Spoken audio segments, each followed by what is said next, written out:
When Final Fantasy VII released over 20 years ago, its impact was huge. And although there were many reasons why the stars aligned the way they did, like the ridiculously huge marketing budget, one of the main reasons was, of course, the game's story, and the cast of characters who featured throughout said story. As we'd come to expect from previous Final Fantasy games, these characters were rich and diverse, but never before had we received such depth on almost every level.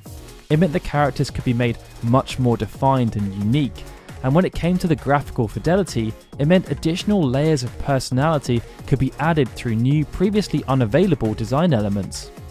One such character who benefited from this was, of course, Cloud Strife, the main man of Final Fantasy VII, and many of the design elements added to his character have now become legendary in their own right, like his trademark spiky hair and his enormous Buster Sword. But it's weird to think that these elements were only added by Tetsuya Nomura later into the game's development, and that some of Cloud's earlier elements were actually transitioned over to other characters instead. Needless to say, due to Cloud's significant popularity and copious amount of appearances within other Final Fantasy and non-Final Fantasy properties, there are plenty of facts rolling around about him as a character, such as the story around his canned appearance in another non-Square Enix fighting game before he ended up appearing in Smash 4, and the unorthodox way that the development team came up with Cloud's fusion sword for Advent Children. And it's interesting pieces of trivia like this that we are going to be running through today. So, my name's Daryl, and we are about to run through 7 things about Cloud Strife that you probably didn't know. But before we do, make sure you hit that subscribe button and notification bell so you're always informed when we publish new content.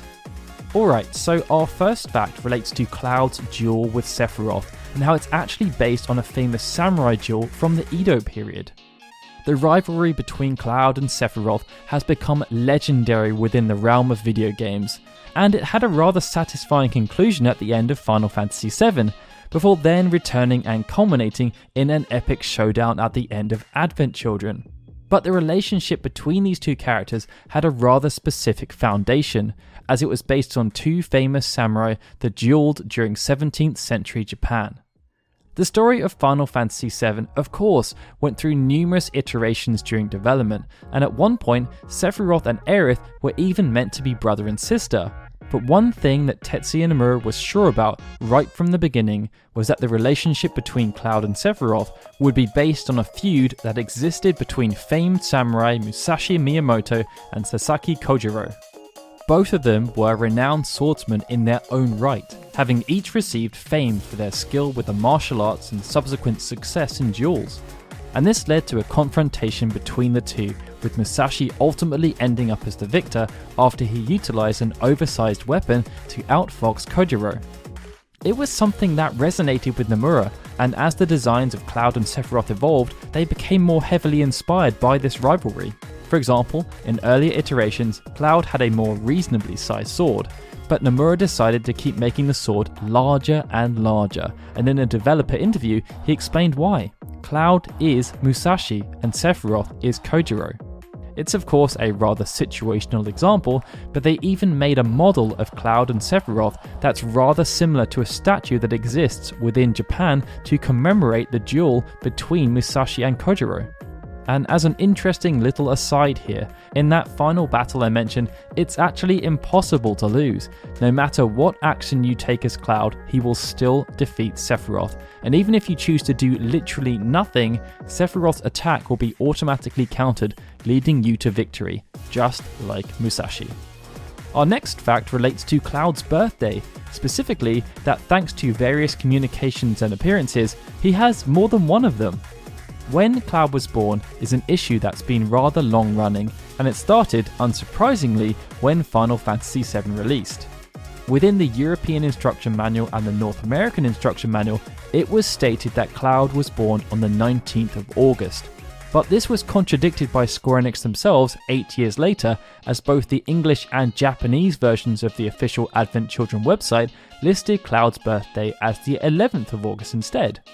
This was then followed up by the release of the Final Fantasy 10th Anniversary Ultimania, which also mentioned that Cloud was born on the 11th of August, not the 19th. This, of course, created some confusion within the community, and although it wasn't quite on the whole Aerith versus Aeris level, it was still a bit odd that every other main character had a consistent birthday across all of these different official sources, except for Cloud.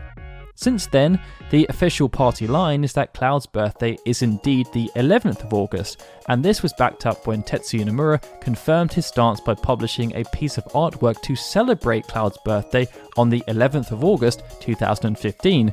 But the issue won't die, as even as recent as last year, the PlayStation Classic instruction manual for Final Fantasy VII went back to stating that Cloud's birthday was on the 19th of August. Yes, it could just be that they literally copied the instruction manual, but if that was wrong information, you'd think that Square would want it updated. What's even stranger about all of this is that according to Final Fantasy Tactics, Cloud's birthday isn't even in August. For this cameo appearance, the Cloud we know and love was pulled from his dimension into the realm of Ivalice, but for some reason his star sign was Aquarius as opposed to Leo, which would place his birthday between the 20th of January and the 19th of February. We'll chalk this one up though to poor communication, as Final Fantasy Tactics released only 6 months after Final Fantasy VII in Japan, and very few staff members worked on both titles.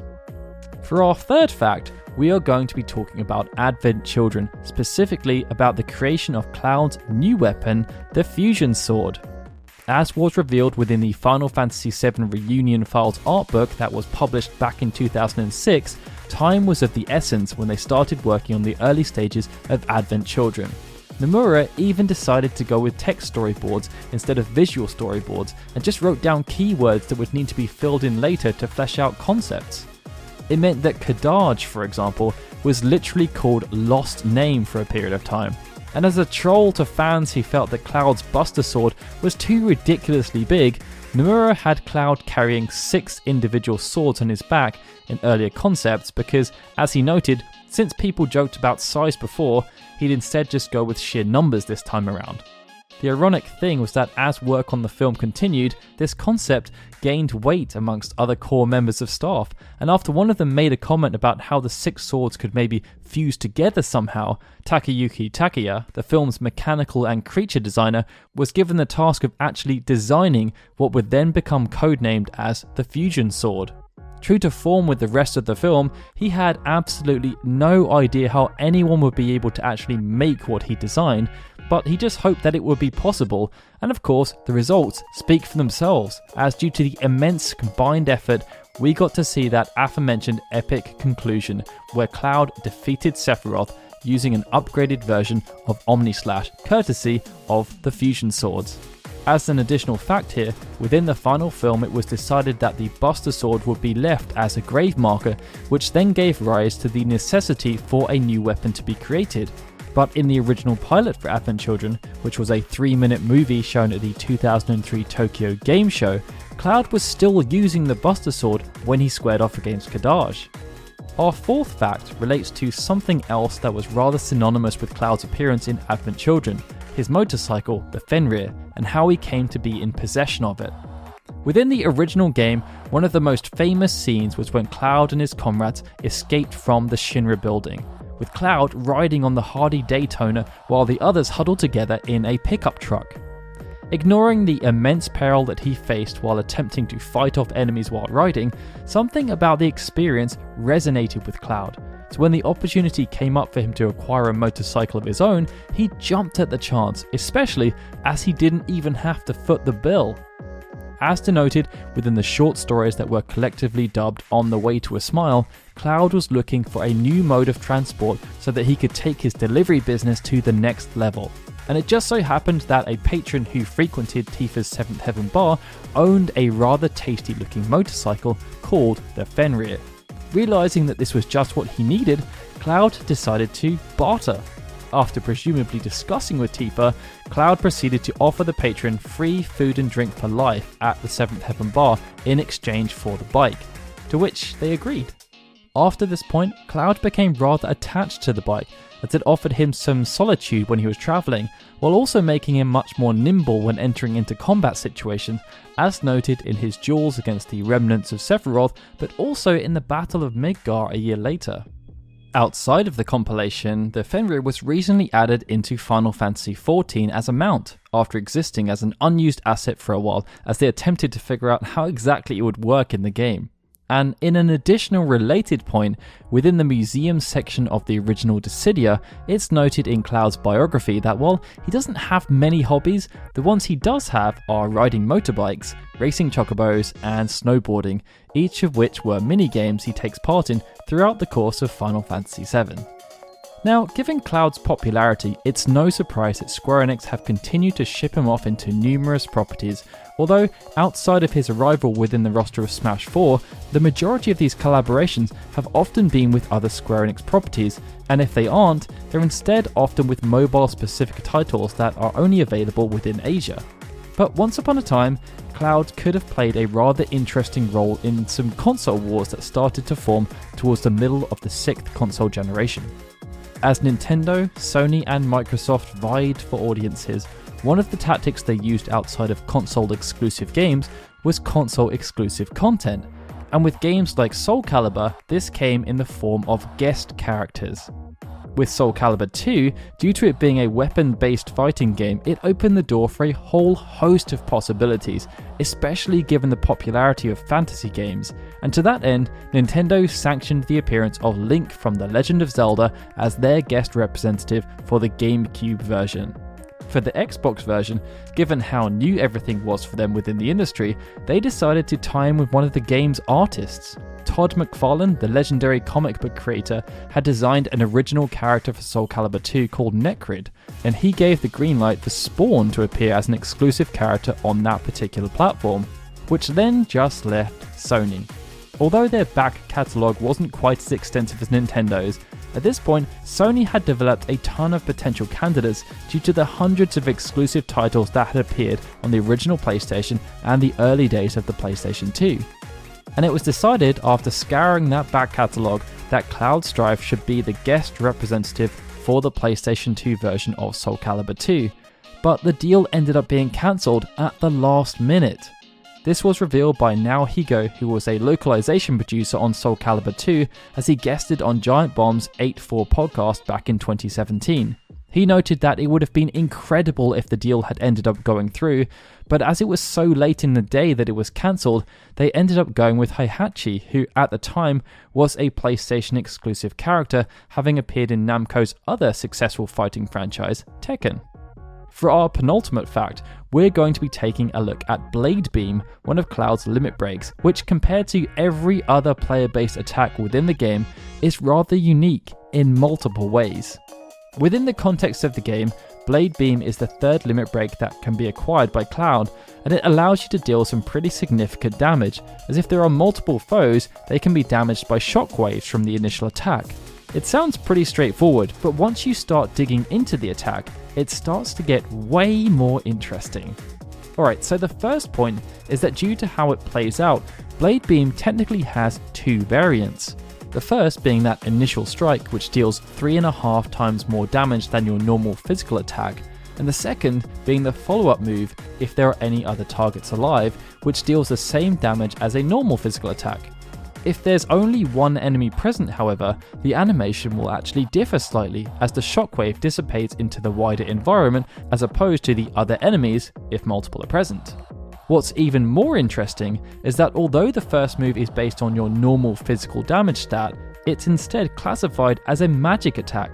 The follow-up shockwave attacks also represent the only instance where a player character can utilize an attack with the Shout Elemental attribute, which for your reference is an elemental attack that's unique to Final Fantasy VII, and it relates to attacks that are based around sound. Other instances of shout-based attacks are Ruby Weapon's Ruby Ray attack, Bizarro Sephiroth's Stigma attack, and the Airbuster's Energy Ball attack. And as a fun aside here, shout attacks can have their damage halved by using certain items like a hero drink, but unlike all other physical based elements, it cannot be halved by equipping the Zedric. What's further interesting is that Blade Beam has since appeared as a special move for Cloud in numerous other appearances, most notably within the Smash franchise. Alright, so our last fact relates to Cloud's original design and how it was either ported or used as inspiration for other characters within the compilation of Final Fantasy VII. In the project's earlier days, when Tetsuya Nomura was working on Cloud, he did so with the idea that Cloud would have black, slicked back hair that, as we spoke about in our first point, would serve as a further contrast between our main protagonist and Sephiroth, the main antagonist who would have a long silver mane and would be his bitter rival. Nomura noted that he had originally designed Cloud's hair this way to try and reduce polygon count too, but after they realised that Cloud just didn't look very heroic, they changed it to blonde and spiky, a move they hoped would help to lighten him up a bit. What's interesting is that these original design elements would then end up being reused on two other characters within the compilation who had a specific relationship with Cloud through the Buster Sword, Zack Fair and Angeal Hewley. With Zack, it was just his hair colour that was transferred, but with Angeal, it was both the hair colour and the slick back style that would end up being used. Nomura has never gone on record to my knowledge as saying this was intentional, but it would make sense. We know that Zack Fair was one of the last characters that Nomura created, and due to time constraints, he didn't even finish the concept properly. It would have been much easier to potentially reuse earlier assets in Game 2 relating to Cloud. For Angeal, it could simply have just been a nice illusion, but if we've learned anything from Nomura, it's that everything is intentional. He is notorious for his attention to detail, and on that note, here are some additional fun facts for you relating to Cloud's design over the years. The first one is that Takeshi Nozui, the co-director of Advent Children, claimed they probably ended up creating approximately 120 different designs for Cloud's face throughout the film's development. This was reiterated by Nomura when he spoke about the development of the film's first piece of key art. He drew the original concept for this and asked Yosuke Naora, the film's art director, to retouch it, but he kept asking them to revise it because he didn't feel the hair was right. But ironically, with regards to the rest of the film, it was his eyes that were causing the main issue, as they were just so large in the original game that, according to Nomura, they looked gross when they tried to replicate them with the more realistic CG models that were in keeping with the new style they were going for. A similar scenario also occurred throughout the development of Dissidia Arcade. Yosuke Hayashi, the producer on Dissidia from Team Ninja, commented that they had to recreate Cloud's face almost 100 times due to feedback from fellow employees who were fans of the franchise, as they felt there was just something off with his face. Which I guess is just the problem when you're such a recognizable character. But with that, we are at the end of this list. So yeah, they were 7 facts about Cloud Strife that you probably didn't know, with a few extra ones thrown in for good measure. Hey guys, thank you so much for watching the video. I've got to say, this was a pretty interesting list to pull together.